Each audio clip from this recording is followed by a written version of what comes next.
অনেকেই আছে ইন্টারভিউ দিতে যাওয়ার আগের দিন প্রচণ্ড রকমের নার্ভাস হয়ে পড়েন। ইন্টারভিউতে কি জিজ্ঞাসা করবেন, আমি কি বলবো, কি হবে না হবে, এই নিয়ে অনেকের মধ্যে অনেক রকমের উৎকণ্ঠা কাজ করে, অনেক স্ট্রেসড হয়ে যান। সো এই অতিরিক্ত স্ট্রেস, এই অতিরিক্ত টেনশন আপনার ইন্টারভিউকে খারাপ করে দেয়। আজকের এই ভিডিওতে আমি আপনাদেরকে এমন একটা উপায় আমি আপনাদের সঙ্গে শেয়ার করব, যে টিপস বা উপায়টা যদি আপনি ফলো করেন, আপনি আর জীবনে কখনো ইন্টারভিউ বোর্ডে গিয়ে নার্ভাস ফিল করবেন না। কোনটা সেই টিপসটা জানতে হলে এই পুরো ভিডিওটা না টেনে একেবারে শেষ পর্যন্ত দেখতে হবে। আপনি যদি প্রথমবারের মতো আমাদের চ্যানেলে ভিউয়ার হয়ে থাকেন, তাহলে সাবস্ক্রাইব করে বেল বাটনে ক্লিক করে দিন, বিকজ আপনার একটা লাইক, কমেন্ট, শেয়ার, একটা স্মল সাবস্ক্রিপশন আমাদেরকে নতুন নতুন কন্টেন্ট তৈরিতে ব্যাপকভাবে অনুপ্রাণিত করে। আপনি যদি অলরেডি আমাদের চ্যানেলে সাবস্ক্রাইব করে থাকেন, আপনাকে অসংখ্য ধন্যবাদ।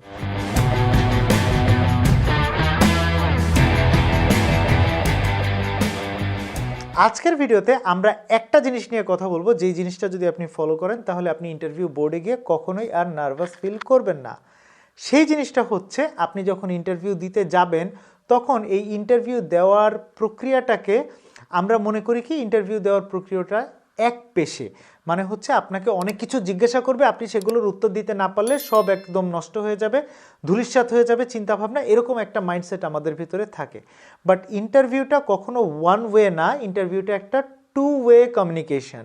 সো ইন্টারভিউ দেওয়ার এই প্রসেসটাকে আপনি অবশ্যই একটা ডিসকাশন হিসেবে ভাববেন।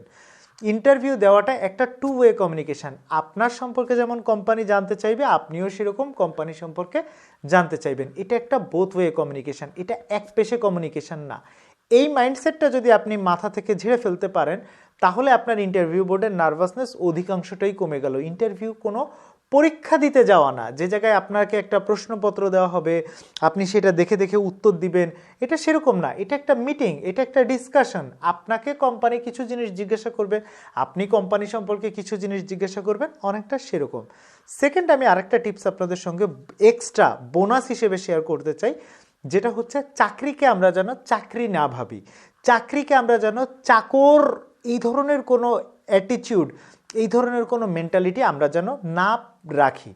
চাকরি বলে আসলে জিনিসটা চাকর টাইপের কোনো কিছু না। It's a deal, it's a simple deal.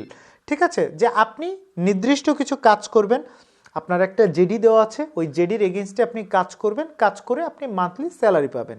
So পৃথিবীতে আসলে ডক্টর ইউনুস স্যারের একটা কথা আছে, যে পৃথিবীতে কেউ আসলে চাকর হিসেবে জন্মগ্রহণ করে না, প্রত্যেকেই আসলে আমরা ব্যবসায়ী। আমরা আমাদের শ্রম, আমাদের মেধা, আমাদের পরিশ্রম, আমাদের সেবা আমরা একটা কোম্পানিকে দিচ্ছি, এবং তার বিনিময়ে কোম্পানির কাছ থেকে আমরা একটা সার্ভিস ফি চাচ্ছি। আপনি যেমন কোনো একটা সার্ভিস পারচেস করতে গেলে অর্থের বিনিময়ে সেই সেবাটা পারচেস করেন, সেরকম আমি যখন একজনকে আমার কোম্পানিতে নিয়োগ দিব, তখন আমি একটা নির্দিষ্ট অর্থের বিনিময়ে তার কাছ থেকে আমি কিছু সার্ভিস নিব। That's it. সো এখানে আপনাকে কেউ একেবারে আপনার উপরে নিয়ম করবে, আপনাকে শাসন করবে, আপনার মালিক সে, এই ধরনের চিন্তাভাবনার থেকে নিজেকে, এই ধরনের চিন্তাভাবনা আপনার মন থেকে ঝেড়ে ফেলুন। তাহলেই দেখবেন ইন্টারভিউ বোর্ডে আর কখনো আপনি নার্ভাস ফিল করবেন না। আপনার ডিসকাশন হবে আরও বেশি প্রাণবন্ত, আরও বেশি ইনফরমেটিভ, এবং এতে করে আপনার জব পাওয়ার সম্ভাবনাও অনেক গুণ বেড়ে যাবে। ধন্যবাদ।